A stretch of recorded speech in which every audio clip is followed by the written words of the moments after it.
শুভ সকাল শিক্ষার্থী বন্ধুরা। আমরা নগদান বই নগদান অধ্যায় অষ্টম নগদান অধ্যায় থেকে আজকে ৩ গড়া নগদান বইয়ের সম্পূর্ণ একটা কাজ করব। তো ১১৬ পৃষ্ঠা নবম দশম শ্রেণীর বইয়ে ১১৬ পৃষ্ঠায় আছে। এই কাজটি আমরা এখানে সমাধান করব। অর্ণব ট্রেডার্সের ২০১৭ সালের জুলাই মাসের নিম্নলিখিত লেনদেনগুলো ৩ গড়া নগদান বইতে লিপিবদ্ধ করা হলো। তো এই কাজটা আমরা কমপ্লিট করব আজকের এই ক্লাসে। দেখা যাক। শুরুতে আছে নগদ তহবিল ৪,০০০ টাকা, ব্যাংক জমা ৫,০০০ টাকা। তো আমরা নিয়ম অনুযায়ী এখানে লিখছি ২০২৫ সাল জুলাই ১। আমি এখানে শুরুতে লিখছি ব্যালেন্স বিডি। আমি আমার এই ক্লাসের সুবিধার্থে আগে থেকে একটি ঘর ৩ গড়ার ঘর করে রেখেছি। তোমরা অবশ্যই এটা সম্পর্কে অবগত আছো। তো নগদ তহবিল ব্যালেন্স বিডি নগদের ঘরে বসবে ৪,০০০ টাকা এবং ব্যাংক জমার ঘরে বসবে ৫,০০০ টাকা। পরবর্তীতে দেখো জুলাই ৪ তারিখ আছে ব্যাংক হতে উত্তোলন ৩,০০০ টাকা। এই শুরুতে আমরা এটা যদি জাবেদা করি, দেখা যাবে এটার জাবেদা হচ্ছে নগদান হিসাব ডেবিট, ব্যাংক হিসাব ক্রেডিট, অর্থাৎ এটা কন্ট্রা এন্ট্রি হবে। কন্ট্রা এন্ট্রিটা লেখার নিয়ম হচ্ছে জুলাই ৪ তারিখ আমি এখানে লিখব ব্যাংক হিসাব দিয়ে টাকা হচ্ছে ৩,০০০ টাকা নগদের ঘরে একবার, আরেকবার একই তারিখে ২০২৫ জুলাই ৪ আমি এই ঘরে লিখব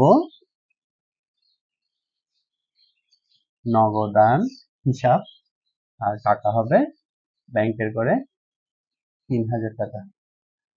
উভয় পাশে যে হিসাবটা বসে এটাকে আমরা বলে থাকি কন্ট্রা এন্ট্রি।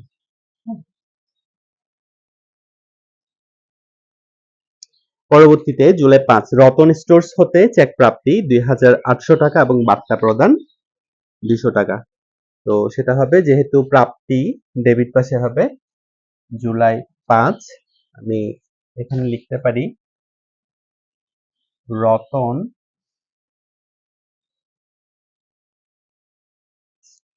স্টোরস হিসাব লিখে, এখানে আমি দেনাদারও লিখতে পারতাম।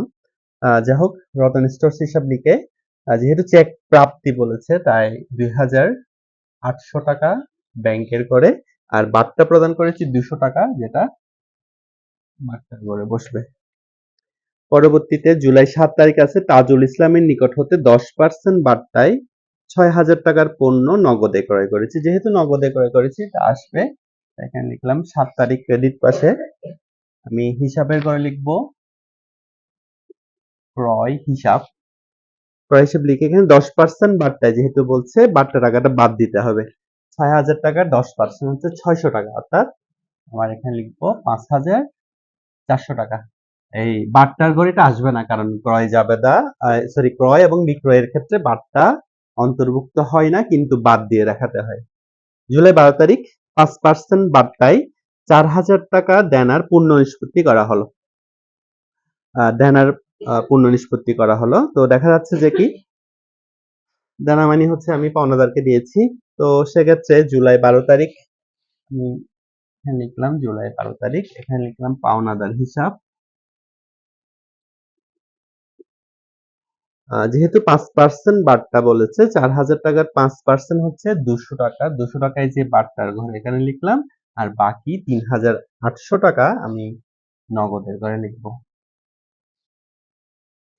১৫ তারিখ পণ্য বিক্রয় হতে ৮,০০০ টাকা চেক প্রাপ্তি, মানে বিক্রয় করেছি আবার চেকও পেয়েছি।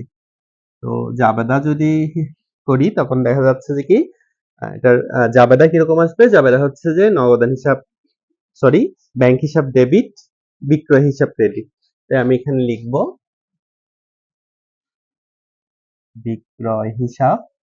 বিক্রয় হিসাব লিখে আমি সংক্ষেপে যখন লিখেছি সবগুলো সংক্ষেপে লিখি। বিক্রয় হিসাব টাকা হচ্ছে কত? ৮,০০০ টাকা। এই ৮,০০০ টাকা আমি এখানে লিখলাম। ঠিক আছে? পরবর্তীতে জুলাই 20 তারিখে আছে ৭,৫০০ টাকা পাওনার পূর্ণ নিষ্পত্তিতে সেলিনার নিকট হতে ৭,২০০ টাকা প্রাপ্তি। খেয়াল করে দেখো, টাকা পাওয়ার কথা ছিল ৭,৫০০, পেয়েছি ৭,২০০, বাকি ৩০০ টাকা হচ্ছে বার্তা। এই জুলাই 20 তারিখ। তাহলে আমি এখানে যেহেতু নাম আছে তাই আমি এখানে লিখলাম সেলিনা হিসাব।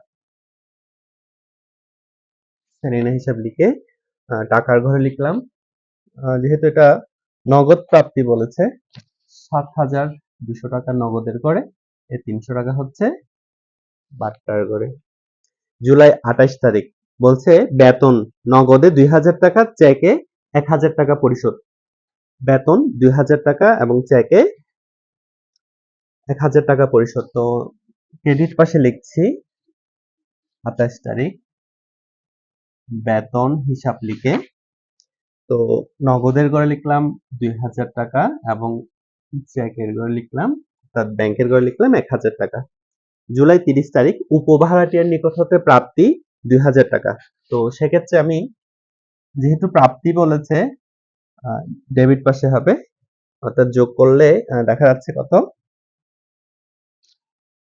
লিখলাম উপভাড়া হিসাব ২,০০০ টাকা।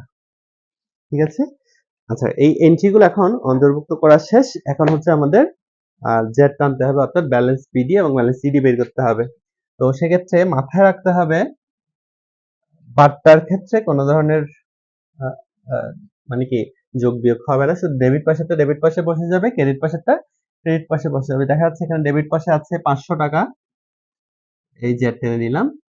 তারপরে ক্রেডিট পাশে অর্থাৎ প্রাপ্ত বার্তা আছে 200 টাকা, জেড টেনে দিলাম। এখন মূল যে কাজটা সেটা হচ্ছে ব্যালেন্স বিডি এবং ব্যালেন্স সিডি বের করা। তো সেক্ষেত্রে দেখা যাক কোন দিকে টাকা বেশি। সবসময় যে পাশে টাকা বেশি সেটা আগে হিসাব করতে হবে।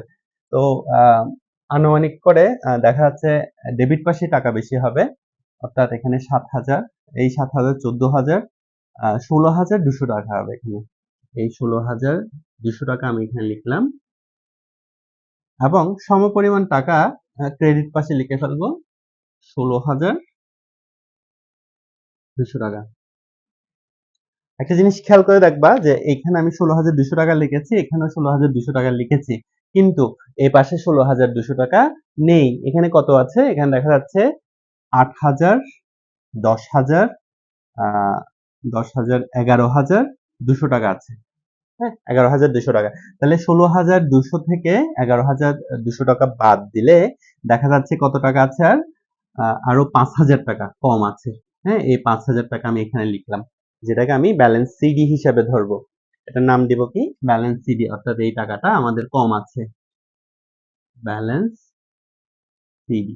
এবং তারিখ হিসাবে এই জুলাই মাস হচ্ছে যে 31-এ, তখন আমি এখানে এই সর্বশেষ তারিখ যেটা সেটা লিখবো, জুলাই 31, ব্যালেন্স সিডি 5,000 টাকা।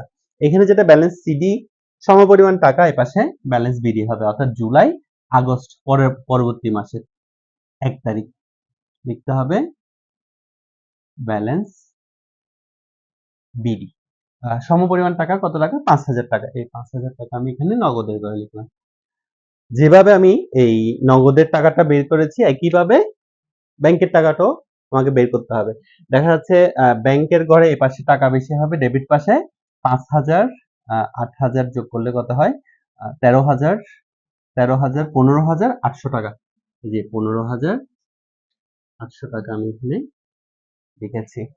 আর এখানে আছে কত টাকা?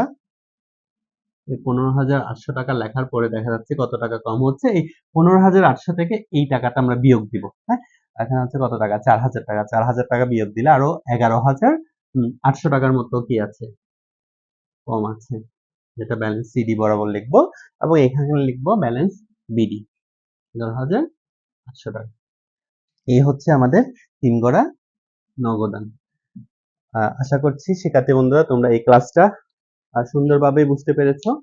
তো দেখা হবে অন্য কোনো ক্লাসে। ধন্যবাদ।